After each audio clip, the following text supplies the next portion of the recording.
Hi dear students, आप देख रहे हैं मेरा YouTube channel Swami Manoj chemistry. Class 12th solution chapter में अभी तक कंसंट्रेशन टर्म्स कंप्लीट हो गई है। कंसंट्रेशन टर्म्स के बाद मैंने आपको उस टाइम बताया 9 टाइप के सॉल्यूशंस होते हैं, जिनमें 3 टाइप के सॉल्यूशंस की स्टडी इसमें करेंगे हम। जिसमें फर्स्ट टाइप का सॉल्यूशन मैं यूज़ कर रहा हूँ, gas in liquids.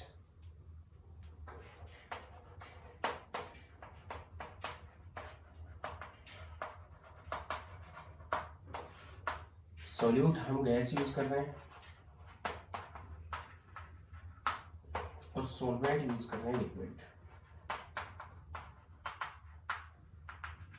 Solute gas है और सॉल्वेंट लिक्विड। जनरल एग्जांपल ले सकते हैं, cold drinks, soda water. Carbon dioxide gas इसमें फिल की जाती है, लिक्विड के अंदर कार्बन डाइऑक्साइड डिसॉल्व की जाती है। तो सबसे पहले मैं बात कर रहा हूँ उसमें सॉल्युबिलिटी को कौन कौन से फैक्टर अफेक्ट करते हैं। फैक्टर अफेक्टिंग सॉल्युबिलिटी यानी कि गैस की लिक्विड के अंदर सॉल्युबिलिटी को कौन कौन से फैक्टर अफेक्ट करते हैं।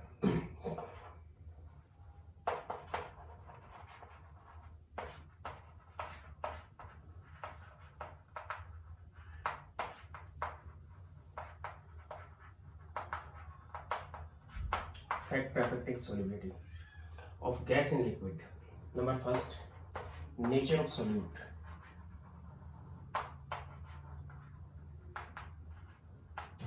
नेचर ऑफ सोल्यूट, और सोल्यूट यहाँ पे हम गैस यूज कर रहे हैं।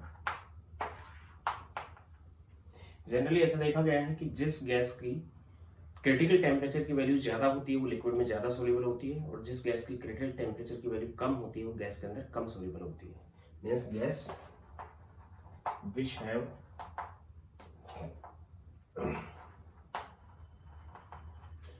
higher value of or greater value of critical temperature। Critical temperature को हम TC से नोट करते हैं, like carbon dioxide, ammonia, sulphur dioxide, sulphur trioxide, H2S and so on, having higher solubility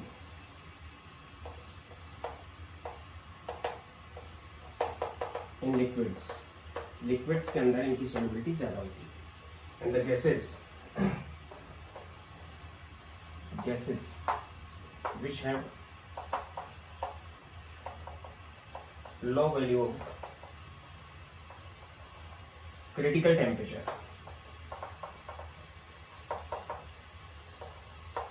TC, like hydrogen, helium, neon, krypton, nitrogen, oxygen, having least solubility।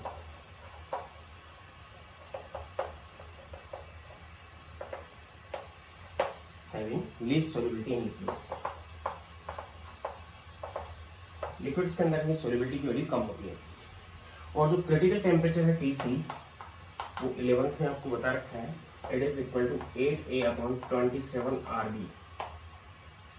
8A/27 RB यानी कि A और B वेंडवाल parameter है। 8 constant है, 27 constant है, R constant है। और वेंडवाल parameter भी किसी गैस के लिए कांस्टेंट होते हैं। A depends upon intermolecular forces और interaction of particles, and B depends upon molecular volume. ये भी सब चीज़ें कांस्टेंट है, तो क्रिटिकल टेम्परेचर भी किसी गैस के लिए कांस्टेंट होता है। यानी वो गैस जिसकी क्रिटिकल टेम्परेचर की वैल्यू ज़्यादा होती है वो ज़्यादा सोल्यूबल होती है, और वो गैस जिसकी क्रिटिकल टेम्परेचर की वैल्यू कम होती है वो कम सोल्यूबल है लिक्विड्स के अंदर। हम बात कर रहे हैं गैस इन लिक्विड्स की।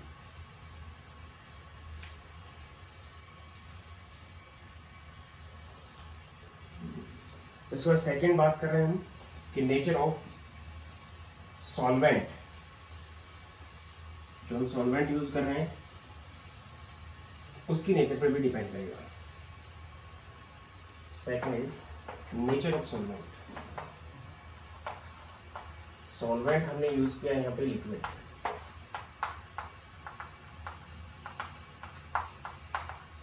लाइक डिजोल्व लाइक,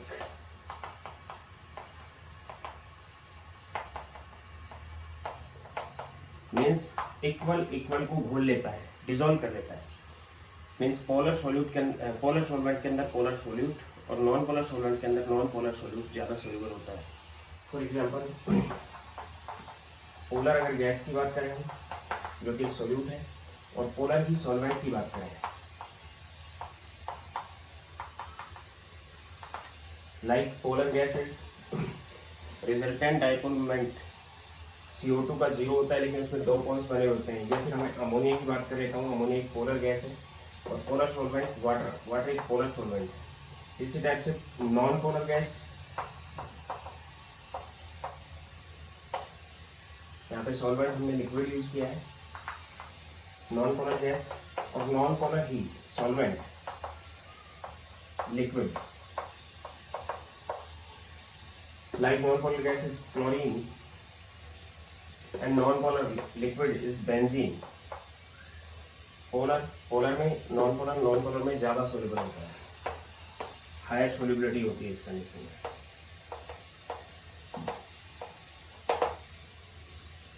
इसी टाइप से पोलर नॉन पोलर में या फिर नॉन पोलर पोलर में कम सोल्यूबल होता है।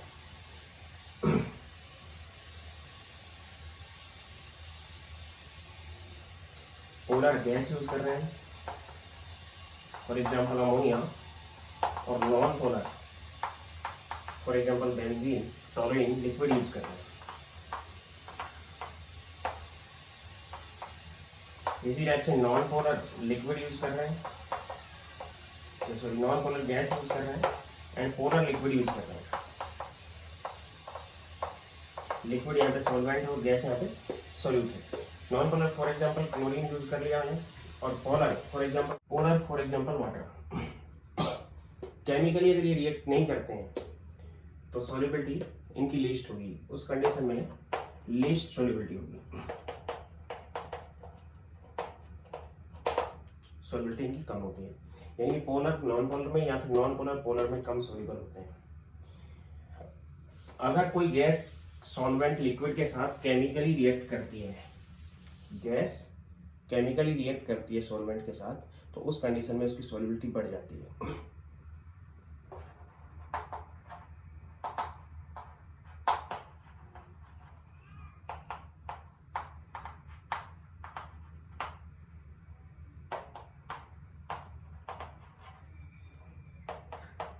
If gas, solubility of gas in liquid is higher if gas chemically react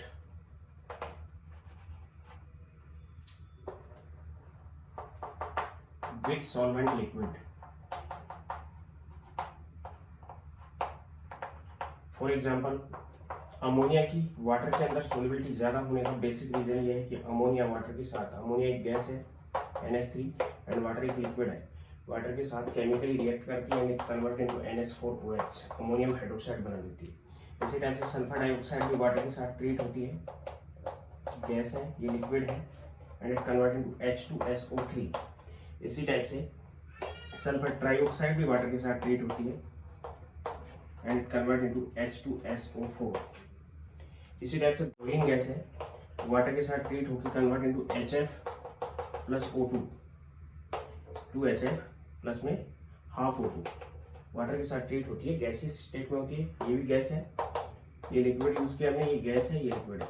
अगर सोल्यूट जो गैस है वो केमिकली ट्रीट होती है वाटर के साथ, फॉर एग्जांपल कार्बन डाइऑक्साइड हम बात कर सकते हैं। कार्बन डाइऑक्साइड एक गैस है, वाटर के साथ ट्रीट होगी and it convert into H2CO3, carbonic acid में कन्वर्ट होती है, तो सोल्युबिलिटी उस कंडीशन में बढ़ जाती है। फॉर एग्जांपल ब्लड एक लिक्विड है, ब्लड के अंदर हीमोग्लोबिन प्रेजेंट है जिसमें सेंट्रेटम आयरन है +2 ऑक्सीडेशन स्टेट में। जब ऑक्सीजन हम इनटेक करते हैं रेस्पिरेशन में, तो उस कंडीशन में ऑक्सीजन केमिकली रिएक्ट करती है किसके साथ, हीमोग्लोबिन के साथ, इसलिए ब्लड के अंदर ऑक्सीजन की सोल्युबिलिटी ज़्यादा होती है। दूसरा हम देख सकते हैं, तीसरा इफेक्ट ऑफ टेम्परेचर।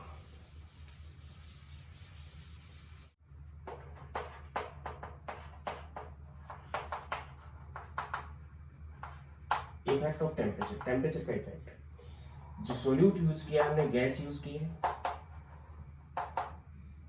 और जो सॉल्वेंट यूज किया है वो लिक्विड यूज किया है। सॉल्यूट और सॉल्वेंट की जो सॉल्यूशन फॉर्मेशन की प्रोसेस है, सॉल्यूशन बना है वो गैस इन लिक्विड बना है, लिक्विड के अंदर गैस का सॉल्यूशन। प्रोसेस को नाम दे रहे हैं सॉल्वेशन, और सॉल्वेशन की ये प्रोसेस एक्सोथर्मिक होती है, यानी कि enthalpy change of solvation is negative, process will be exothermic. और अगर कोई प्रोसेस एक्सोथर्मिक है तो उसमें टेम्परेचर का ये इफेक्ट है कि टेम्परेचर बढ़ाने पे डिक्रीज होती है, रिएक्शन स्पॉन्टेनियस से नॉन स्पॉन्टेनियस की तरफ मूव करती है। Means when increasing temperature decreasing solubility. इसीलिए हम कोल्ड ड्रिंक या सोडा वाटर को ठंडा करके रखते हैं ताकि टेम्परेचर उसका डाउन रहे और सॉल्युबिलिटी गैस की उसके अंदर ज़्यादा रहे। अगर उसको हम हीट अप कर देंगे, हीट अप करेंगे तो गैस की काइनेटिक एनर्जी बढ़ेगी, जिससे गैस एस्केप हो चुकी होगी उसके अंदर से। When temperature increased then kinetic energy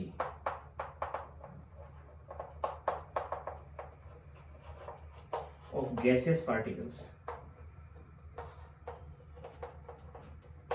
increase, then solubility of gas in liquid decrease। तो उस कंडीशन में गैस की लिक्विड के अंदर सॉल्युबिलिटी डिक्रीज हो जाएगी। तो पहला इफेक्ट मैंने बताया आपको, nature of solute gas. Critical temperature जिसका ज़्यादा होता है उसकी सॉल्युबिलिटी ज़्यादा होती है, जिसका क्रिटिकल टेम्परेचर कम है उसकी सॉल्युबिलिटी कम होती है। दूसरा बताया कि like dissolve like, polar polar को नॉन पोलर को डिजोल्व कर लेता है। पोलर में नॉन पोलर की और नॉन पोलर में पोलर की सॉल्युबिलिटी कम होती है, लेकिन फिर भी अगर कोई सॉल्वेंट के साथ कोई गैस केमिकली ट्रीट होती है तो उसकी सॉल्युबिलिटी उस लिक्विड के अंदर इंक्रीज हो चुकी होगी। तीसरा मैंने टेम्परेचर बताया कि एक्सोथर्मिक प्रोसेस होती है, एक्सोथर्मिक होने की वजह से टेम्परेचर राइज करने की सॉल्युबिलिटी डिक्रीज होती है। And fourth effect of pressure, जो कि इंपॉर्टेंस रखता है यहाँ पे।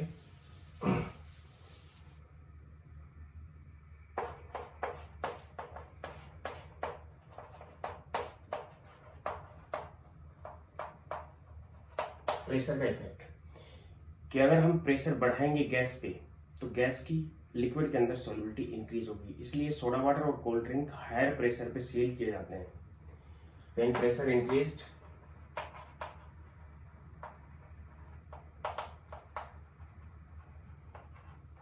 On gas then solubility of gas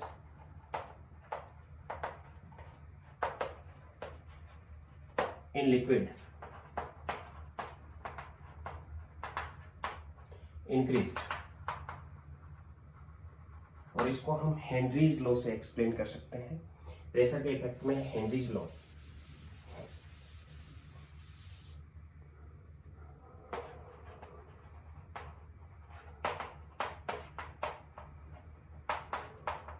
Henry's law बिल्कुल सिंपल सा है। ध्यान देना कि सपोज करो ये एक लिक्विड है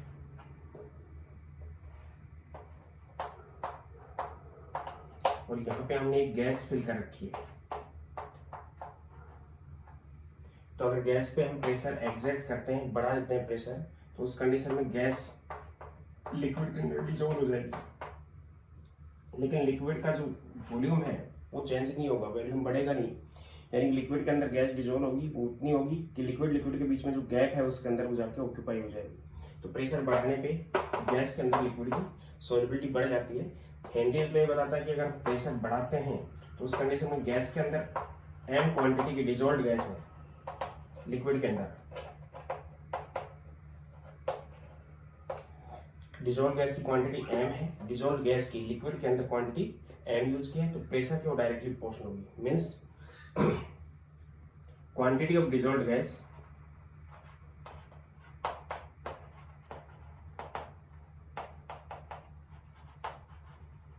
इन liquid is directly proportional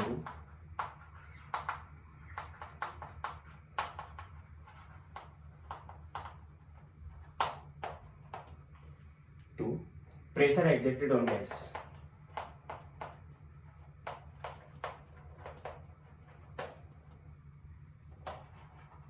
eight constant temperature, क्योंकि टेम्परेचर का इफेक्ट भी होता है सॉल्युबिलिटी पे। यानी कि ये जो लॉ ओबे होगा वो कांस्टेंट टेम्परेचर पे होगा कि टेम्परेचर हम कांस्टेंट रखते हुए अगर प्रेशर एग्जर्ट करते हैं तो quantity of dissolved gas increase हो जाएगी। Means m is directly proportional to p,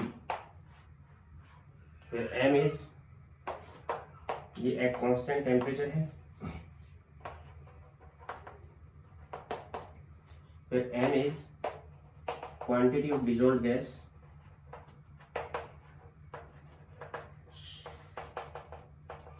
of dissolved gas, and P is pressure exerted on gas.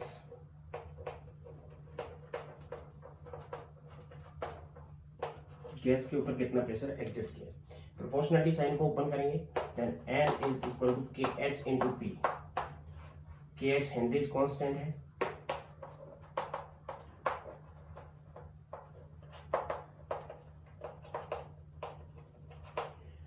Nature KH की वैल्यू अलग अलग गैस के लिए अलग अलग होगी, मीन्स नेचर ऑफ गैस पे डिपेंड करेगी। उसके साथ साथ KH टेम्परेचर वेरिएबल है कि टेम्परेचर बढ़ाने या घटाने पे KH की वैल्यू चेंज हो जाएगी। इसके साथ साथ KH depends upon nature of gas, also depends upon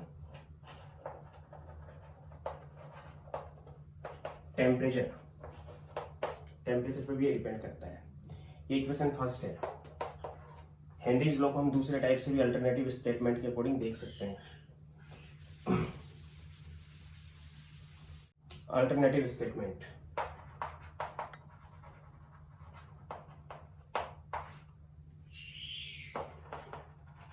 alternative statement of Henry's law. इसने बताया कि अगर प्रेशर बढ़ाते हैं तो क्वांटिटी m बढ़ती है, लेकिन इसी लिक्विड के अंदर जो सोल्यूट यूज किया है गैस, उसकी मोल फ्रैक्शन भी डिपेंड करेगी प्रेशर पे। प्रेशर बढ़ाएंगे तो गैस ज्यादा डिसॉल्व होगी, इसलिए गैस की मोल फ्रैक्शन इसमें बढ़ेगी। यानी कि eight constant temperature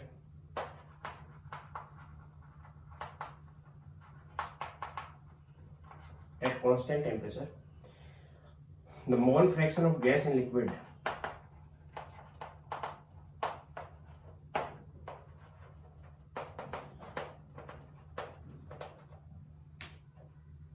is directly proportional to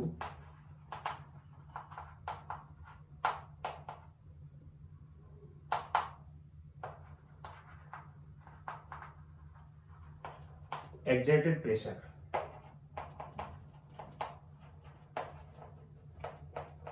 यानी कि दूसरे टाइप से हम क्या लिख सकते हैं कि x, किसकी x यूज की हमने, सोल्यूट गैस की, which is directly proportional to P। फिर x is mole fraction of gas in liquid and P is exerted pressure. Proportionality sign को ओपन करेंगे, then x is equal to Kp, एक K dash P, K dash एक constant है, proportionality constant,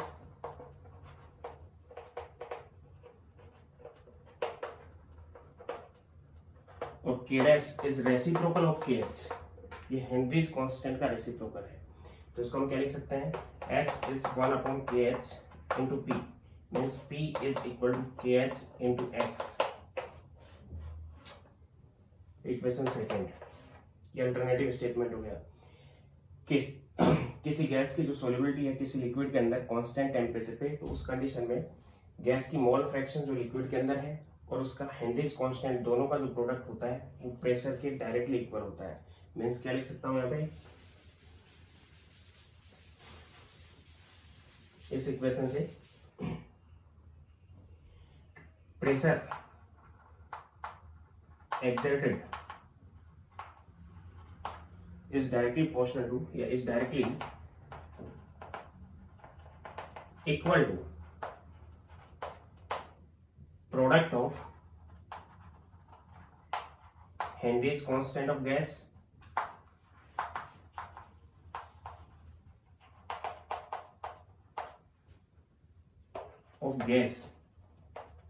and mole fraction of gas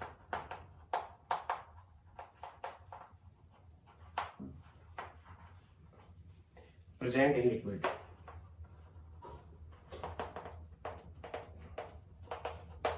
अब यहाँ पे इसका statement हम दूसरे टाइप से भी चेंज कर सकते हैं, इस टाइप से। ये तो आपके पास इक्वेशन आ गई, इक्वेशन हो गई आपके पास P is equal to KH into X, ये हेनरी लॉ हो गया। अगर यहाँ पे मैं एक गैस ना लेके दो गैस ले लेता हूँ, A प्लस B, गैस का मिक्सर ले लिया मैंने, तो गैस का मिक्सर का प्रेशर बढ़ाएंगे तो गैस का मिक्सर ही डिजोल्व होगा, यानी कि गैस A भी डिजोल्व होगी और गैस B भी डिजोल्व होगी, यानी A और B दोनों की सोल्युबिलिटी इसके अंदर रहेगी।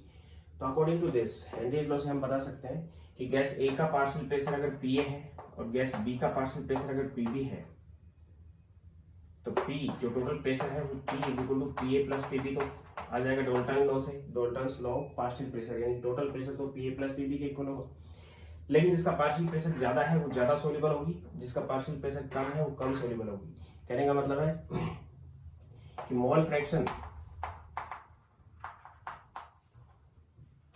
Of dissolved gas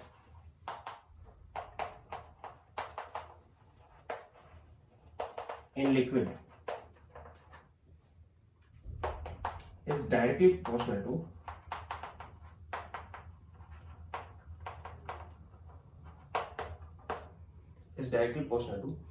partial pressure of gas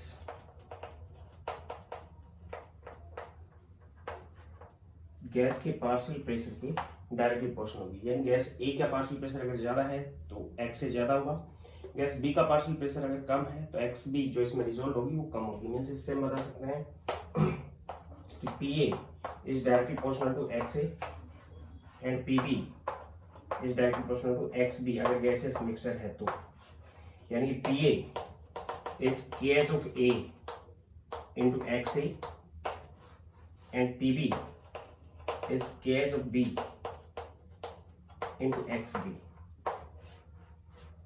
कहने का मतलब सिंपल सा है, हेनरीज कांस्टेंट की वैल्यू तो ए गैस और बी गैस के लिए अलग अलग रहेगी, उसके साथ साथ जिसका पार्शियल प्रेशर ज्यादा है उसकी सॉल्युबिलिटी लिक्विड के अंदर ज्यादा होगी।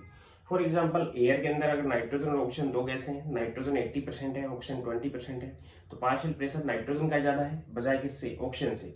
इसलिए लिक्विड जो ओशियन लेयर है उसके अंदर जो लिक्विड प्रेजेंट है, वाटर प्रेजेंट है, उस वाटर के अंदर सॉल्युबिलिटी जो होगी, टोटल प्रेशर 1 एटमॉस्फेयर है, यानी कि 0.8 एटमॉस्फेयर तो किसका हो गया, नाइट्रोजन का, और 0.2 एटमॉस्फेयर किसका हो गया, ऑक्सीजन का हो गया। तो हेनरीज लॉ के अकॉर्डिंग जिसका पार्शियल प्रेशर ज्यादा है वो ज्यादा सोल्यूबल होगी, मींस नाइट्रोजन ज्यादा सोल्यूबल होगी बजाय किसमें, लिक्विड में, वाटर में, बजाय ऑक्सीजन से। फिर भी ब्लड के अंदर ऑक्सीजन की सोल्यूबिलिटी ज्यादा होती है नाइट्रोजन से, क्योंकि हम इनटेक कर रहे हैं तो रेस्पिरेशन में हम दोनों गैस लेके जा रहे हैं, नाइट्रोजन भी और ऑक्सीजन भी।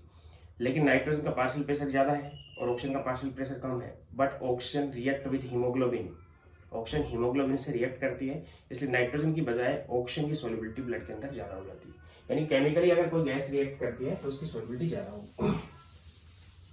यानी गैसेस मिक्सर अगर लेते हैं तो जिसका पार्शियल प्रेशर ज्यादा है वो ज्यादा सोल्यूबल होगा और जिसका पार्शियल प्रेशर कम है वो कम सोल्यूबल होगा।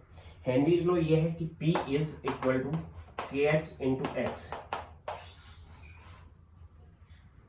यानी P बाहर का जो एग्जैक्टेड प्रेशर है वो कांस्टेंट है, तो जिस गैस की X ज्यादा होगी उसका KH कम होगा, क्योंकि दोनों का प्रोडक्ट कांस्टेंट आना चाहिए।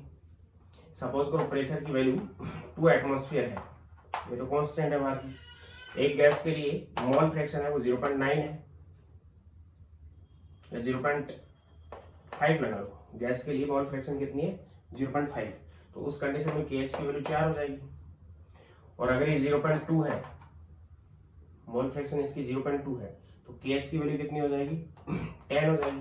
यानी गैस के लिए KH की वैल्यू ज्यादा होती है, उसकी सॉल्युबिलिटी कम होती है, यानी कि डिसॉल्व्ड गैस की मोल फ्रैक्शन कम रहेगी। कहने का मतलब ये है कि eight constant temperature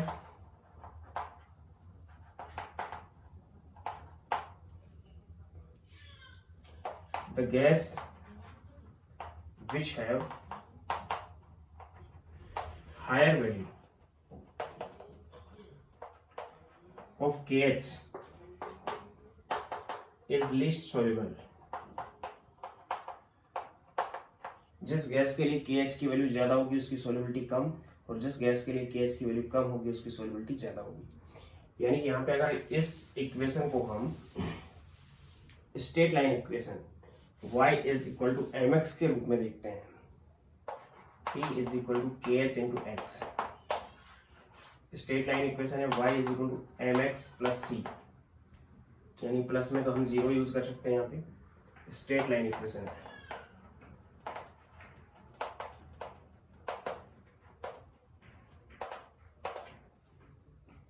y axis पे हम प्रेशर यूज करते हैं, x एक्सिस पे हम मोल फ्रैक्शन यूज करेंगे। तो इंटरसेप्ट c होता है वो 0 होगा, और जो स्लोप आएगा वो kh की वैल्यू के इक्वल होगा। मीन्स ग्राफ इस टाइप से आएगा कि यहाँ पे तो मैंने लिया है प्रेशर, और यहाँ पे लिया है मोल फ्रैक्शन ऑफ गैस, गैस की मोल फ्रैक्शन है। तो 0 से होके इंटरसेप्ट 0 होगा, और इसका जो स्लोप होगा वो tan थीटा के इक्वल होता है, and which is equal to kh, Henry's constant के इक्वल होगा। ये कांस्टेंट टेम्परेचर पे लिया गया ग्राफ है, then it is isotherm. Constant temperature पे अगर हम प्रेशर बढ़ाते जाते हैं तो उस टाइम x की वैल्यू बढ़ती जाएगी। kh एक कांस्टेंट है जो कि उसके स्लोप के इक्वल होगा। अगर यहाँ पे ये 45 डिग्री का एंगल बनता है तो tan 45 डिग्री विच इज 1, यानी कि h की वैल्यू इस गैस के लिए 1 हो चुकी होगी। अगर अलग अलग गैस के लिए हम देते हैं kh कांस्टेंट टेम्परेचर पे, तो सपोज करो 3 गैस ले रखी है हमने, यहाँ पे प्रेशर यूज किया है, यहाँ पे मोल फ्रैक्शन ऑफ गैस यूज किया है, और 3 गैस के लिए ये ग्राफ आ रहे हैं। ये गैस फर्स्ट के लिए, गैस सेकंड के लिए, गैस थर्ड के लिए। तो अगर स्लोप देखते हैं तो इसका स्लोप सबसे ज्यादा होगा बजाय इससे, और इसका स्लोप सबसे कम होगा, यानी कि जिसका स्लोप कम है उसके kh की वैल्यू, सपोज करो ये kh3 है, ये kh2 है, ये kh1 है। स्लोप 0 से जा रहे हैं, 3 अलग अलग कैसे हैं। तो kh3 की वैल्यू कम है kh2 से, kh2 की वैल्यू कम है kh1 से, यानी kh1 is greater than kh2 is greater than kh3। तो सॉल्युबिलिटी का ऑर्डर क्या हो जाएगा, उल्टा हो जाएगा।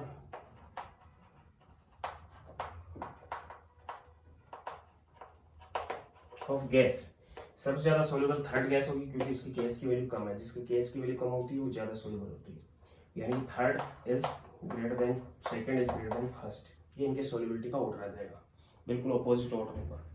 अब मैं कुछ गैसों के लिए kh की वैल्यू डिफरेंट टेम्परेचर पे यहाँ पे नोट कर रहा हूँ, वो आपको नोट कर लेनी है। ये मैंने हेनरीज कांस्टेंट के लिए एक चार्ट बनाया है, मैंने यहाँ पे गैसेस लिए हैं, यहाँ पे किस किस टेम्परेचर पे वैल्यू कैलकुलेट की गई वो है। यहाँ पे हेनरीज कांस्टेंट है, केल्विन में हमने टेम्परेचर यूज किया सारा। kh की जो वैल्यू है किलो बार के अंदर दी गई है। गैसेस है, टेम्परेचर है, kh की वैल्यू किलो बार में और टेम्परेचर केल्विन में।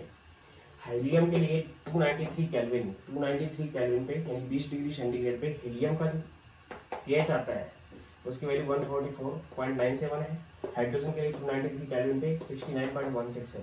तो अगर इन दोनों गैसों को देखें तो kh की वैल्यू हीलियम की ज्यादा है बजाय इससे। इन सभी के अंदर हीलियम की kh की वैल्यू ज्यादा है, तो हीलियम का kh ज्यादा है, इसका मतलब हीलियम की सॉल्युबिलिटी लिक्विड के अंदर सबसे कम होगी। फिर नाइट्रोजन का दो अलग अलग टेम्परेचर पे 293 एंड 303 पे, मीन्स 20 डिग्री और 30 डिग्री पे, तो 76.48, 88.84, यानी टेम्परेचर बढ़ाने पे kh की वैल्यू बढ़ जाएगी, क्योंकि टेम्परेचर बढ़ाने पे सॉल्युबिलिटी कम होगी। सॉल्युबिलिटी कम होगी क्यों, क्योंकि kh की वैल्यू इंक्रीज हो जाएगी। kh की वैल्यू इंक्रीज होती है, सॉल्युबिलिटी डिक्रीज हो जाएगी। तो यहाँ पे 76.48 है, 88.84 है।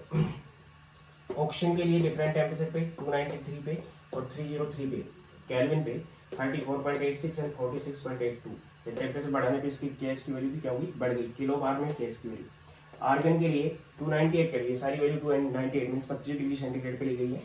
40.3, 1.67 कार्बन डाइऑक्साइड के लिए। HCHO फॉर्मैल्डिहाइड, फॉर्मैल्डिहाइड की सॉल्युबिलिटी इन सब के अंदर सबसे ज्यादा है, 1.83 इंटू 10⁻⁵ kh की वैल्यू बहुत कम होने की वजह से इसकी सॉल्युबिलिटी सबसे ज्यादा होगी। मीथेन 298 केल्विन पे 0.413, यानी methane is more soluble than hydrogen, then nitrogen, then oxygen.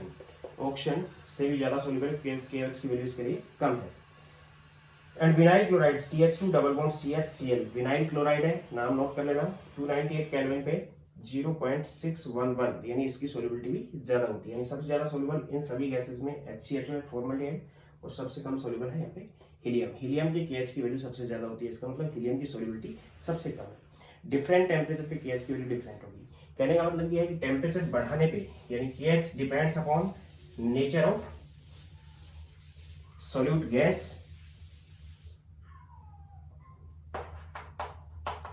Depends upon, number first, nature of solute gas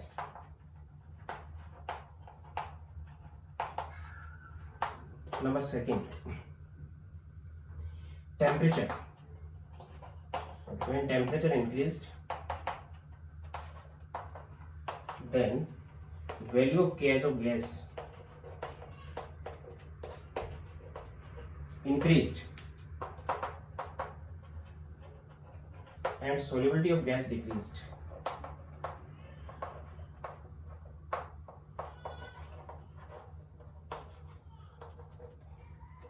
gas की सोलिबिलिटी यहाँ पे डिक्रीज हो चुकी होगी। इन दो चीज़ों पर डिपेंड करती है, एक तो नेचर पर डिपेंड करती है और एक केस की वैल्यू टेम्परेचर पर डिपेंड करती है, टेम्परेचर डिपेंडेंट है। इसके बाद है limitations of Henry's law.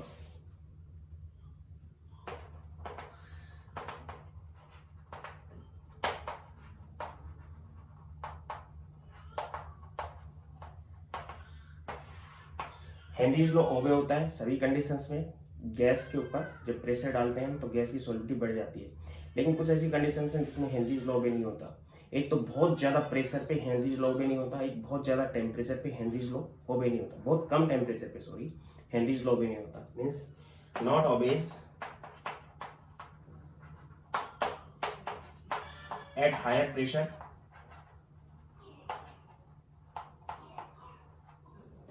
at lower temperature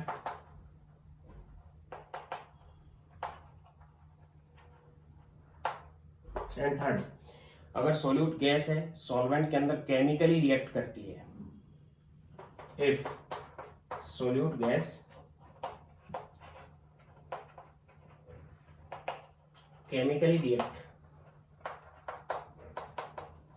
with solvent liquid, जैसे मैंने बताया कार्बन डाइऑक्साइड वाटर के साथ, SO2 वाटर के साथ, SO3 वाटर के साथ, अमोनिया वाटर के साथ, फ्लोरीन वाटर के साथ, तो उस कंडीशन में केमिकली जब रिएक्शन हो रही है ऑक्सीजन हीमोग्लोबिन के साथ, तो उस कंडीशन में हेनरीज लॉ भी नहीं होगा, यानी कि जिस टाइप से सॉल्युबिलिटी आनी चाहिए हेनरीज लॉ के अकॉर्डिंग उससे ज़्यादा सॉल्युबल हो जाएंगी गैसें, तो उस कंडीशन में भी हेनरीज लॉ भी नहीं होगा। एंड फोर्थ कंडीशन है व्हेन सॉल्यूट गैस डिसोशिएट और एसोसिएट इन सॉल्वेंट लिक्विड,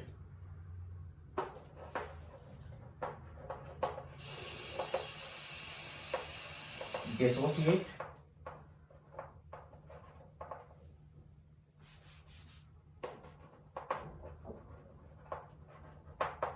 और एसोसिएट इन सॉल्वेंट लिक्विड। अगर लिक्विड के अंदर सॉल्यूट गैस डिसोशिएट हो जाती है या फिर एसोसिएट मींस गैस के पार्टिकल टूट जाते हैं डिफरेंट पार्टिकल्स में, या फिर गैस के पार्टिकल्स आपस में कंबाइन होकर एसोसिएट हो जाते हैं, तो उस कंडीशन में भी हेनरीज लॉ ओबे नहीं होता। यानी 4 लिमिटेशन है। इसके बाद बात कर रहा हूं मैं हेनरीज लॉ की एप्लीकेशन जो कि इंपॉर्टेंस रखती है।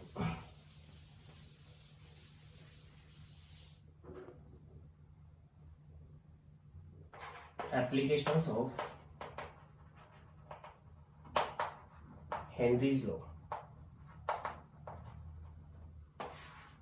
नंबर फर्स्ट एप्लीकेशन तो बिल्कुल सिंपल सी है कि सोडा वाटर और कोल्ड ड्रिंक हायर प्रेशर पे सील किए जाते हैं ताकि गैस की सॉल्युबिलिटी ज्यादा रहे। Cold drinks and soda water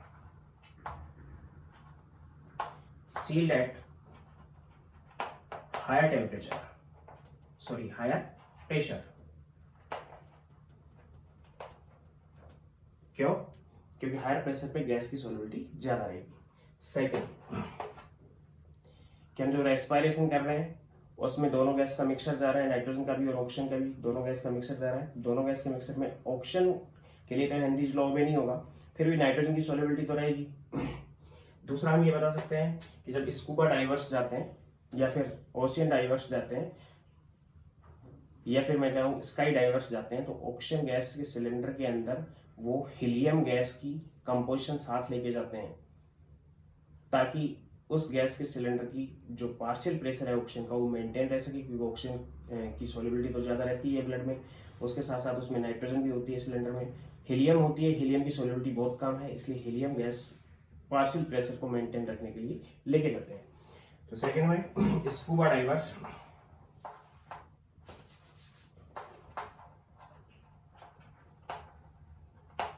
used helium gas in oxygen cylinder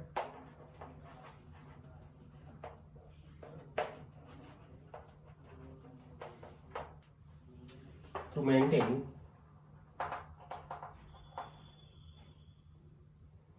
partial pressure of gases.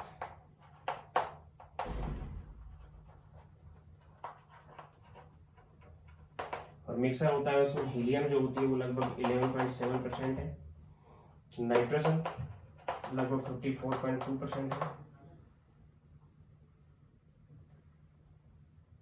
56.2% and oxygen लगभग 31.7% होती है, यानी 31 और 32% के बीच में ऑक्सीजन होती है।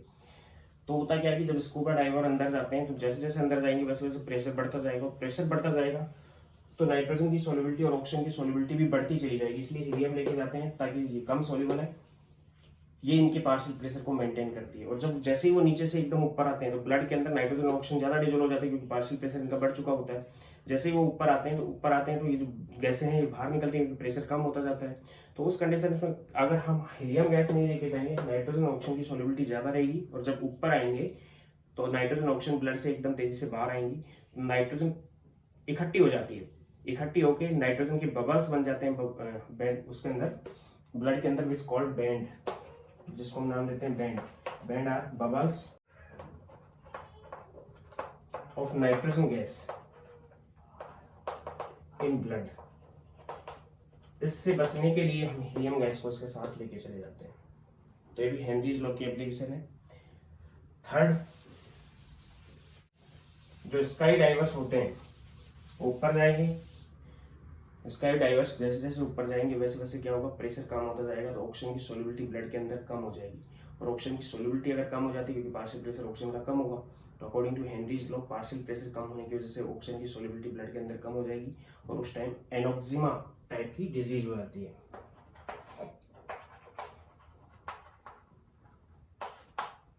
Anoxemia is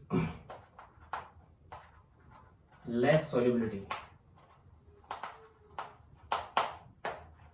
of oxygen in blood at higher altitude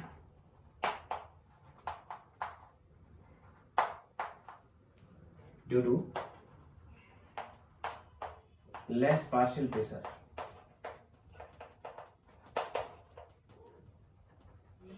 of oxygen। Oxygen के पार्शियल प्रेशर कम होने की वजह से ब्लड के अंदर ऑक्सीजन की सॉल्युबिलिटी कम हो जाती है, जिसकी वजह से हम देंगे एनोक्सिमा। तो उस कंडीशन में भी हम हीलियम गैस साथ लेके जाएंगे ताकि वो ब्लड के अंदर ऑक्सीजन की सॉल्युबिलिटी को मेंटेन रखे। एंड फोर्थ, जो कि इंपॉर्टेंट भी है यहाँ पे, कि जब ब्लड के अंदर dissolve CO2 carbon dioxide gas है, सारी गैसें डिजोल्व है ब्लड के अंदर, जो हम लेके गए नाइट्रोजन भी, ऑक्सीजन है वहाँ पे क्या रखा है, बॉन्ड बना रखा है, कार्बन डाइऑक्साइड भी डिजोल्व है। लेकिन जब लंग्स में वापस रेस्पिरेशन के बाद CO2 बाहर निकलती है तो उसमें भी हेनरीज लॉ होता है। कहने का मतलब यह है कि सपोज करो ये गैसेस मिक्सर है और यहाँ हमने लिक्विड ले रखा है, ये लिक्विड है और ये गैस A और B का मिक्सर है। इसमें पार्शियल प्रेशर A का PA है और पार्शियल प्रेशर B का PB है। तो दोनों गैस सॉल्युबल होंगी, जिसका पार्शियल प्रेशर ज्यादा होगा वो ज्यादा सॉल्युबल होगी अकॉर्डिंग टू हेनरीज लॉ, जिसका पार्शियल प्रेशर कम है वो कम सॉल्युबल होगी अकॉर्डिंग टू हेनरीज लॉ। तो उस कंडीशन में अगर हम गैस A को यहाँ से हटा ही दें तो यहाँ पे पार्शियल प्रेशर के अकॉर्डिंग XA और XB डिजोल्व थे। जैसे ही हमने A को हटा दिया ये गैस बाहर आ जाएगी, क्यों? क्योंकि उतनी ही डिजोल्व रह सकती है जितना कि उसका पार्शियल प्रेशर हमने 0 कर दिया। तो उस कंडीशन में गैस जो है सोल्यूबल नहीं रह पाएगी और गैस क्या होगी, एकदम तेजी से बाहर आएगी। यानी कि गैस जो डिजोल्व गैस है उसको बाहर निकालने के लिए उसका बाहर का अगर पार्शियल प्रेशर हम कम कर दें, क्योंकि पार्शियल प्रेशर पे डायरेक्टली पोर्शन होती है XC, अगर कम कर दें तो गैस वहां से बाहर आ जाएगी। इसी टाइप से लंग्स के अंदर होता क्या है कि लंग्स के अंदर सपोज करो ये लंग्स है, उस कंडीशन में यहाँ पे जो ब्लड है उस ब्लड के अंदर डिजोल्व जो गैस CO2 है उसकी कंसंट्रेशन ज़्यादा है, उसका मोल फ्रैक्शन ज़्यादा है इसमें। और जैसे ही हमने रेस्पिरेशन लिया, रेस्पिरेशन में नाइट्रोजन और ऑक्सीजन ही गई, कार्बन डाइऑक्साइड की क्वांटिटी बहुत कम गई, यानी कार्बन डाइऑक्साइड का यहाँ पे पार्शियल प्रेशर बहुत कम रहेगा, जबकि ये सोल्यूबल यहाँ पे ज़्यादा है, तो कार्बन डाइऑक्साइड ब्लड से एकदम तेजी से बाहर आ जाएगी, क्योंकि बाहर की तरफ उसका पार्शियल प्रेशर कम है। इसलिए फोर्थ नंबर में लिख रहा हूँ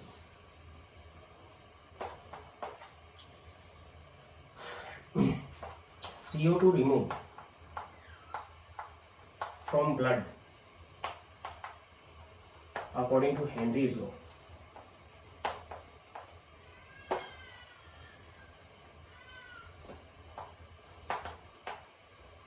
हेनरीज लॉ के अकॉर्डिंग CO2 वहां से रिमूव हो जाती है in lungs,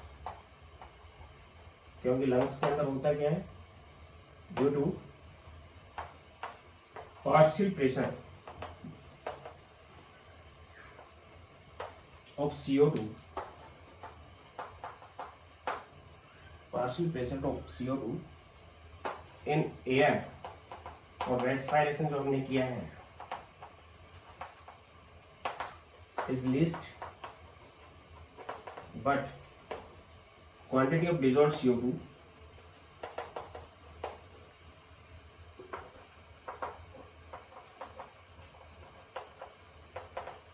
in blood is higher.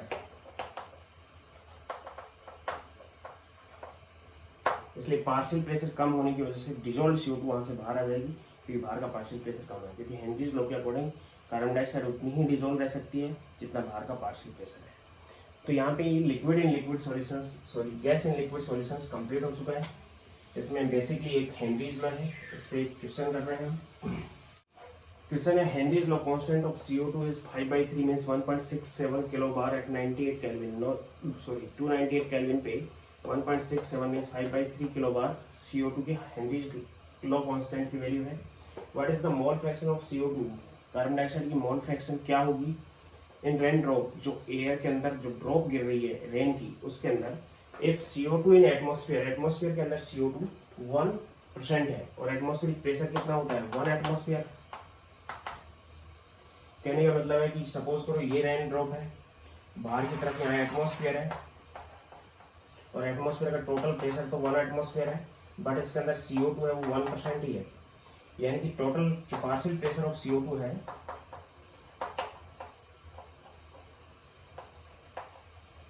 Which is equal to कितने एटमॉस्फेयर होगा 1%, एक एटमॉस्फेयर का 1% मीन्स 1/100 एटमॉस्फेयर,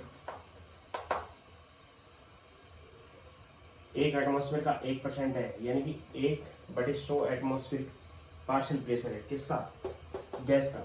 तो रेन ड्रॉप के अंदर जो गैस डिजोल्व होगी CO2 उसी के अकॉर्डिंग होगी इसके पार्शियल प्रेशर के अकॉर्डिंग, और partial pressure of CO2 which is equal to Henry's law constant of CO2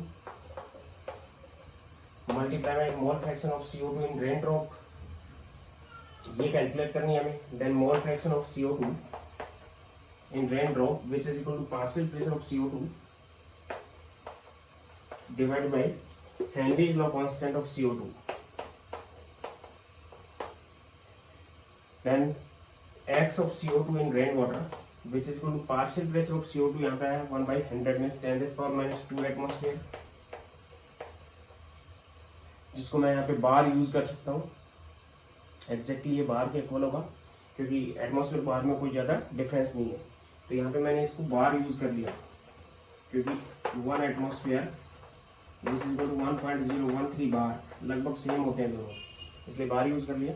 divided by KH की वैल्यू दी हुई है 5/3 किलो बार, यानी कि 5/3 किलो को 10⁻³ एंड बार से बार कैंसिल हो जाएगा, 10⁻³ चला जाएगा ऊपर। That is x of CO2 which is 3/5 into 10⁻⁵ which is equal to 0.6 into 10⁻⁵ means x of CO2 in rainwater is 6 into 10⁻⁶। ये इसकी मोल फ्रैक्शन होगी। डिसॉल्व्ड गैस बहुत कम क्वांटिटी में होगी इसकी, इसलिए मोल फ्रैक्शन ये होगी किसकी, कार्बन डाइऑक्साइड की रेन वाटर में, और बाकी की मोल फ्रैक्शन वाटर की रहेगी, यानी कि दोनों का सम तो एक हो जाएगा मोल फ्रैक्शन का। वाटर एंड CO2 दोनों डिसॉल्व है उस कंडीशन में, वहाँ पे ऑक्सीजन भी डिसॉल्व होगी, नाइट्रोजन भी होगी, सभी की मोल फ्रैक्शन के अकॉर्डिंग उनके पार्शियल प्रेशर के अकॉर्डिंग वो डिसॉल्व रहेगी। तो आज के लिए इतना ही, थैंक यू।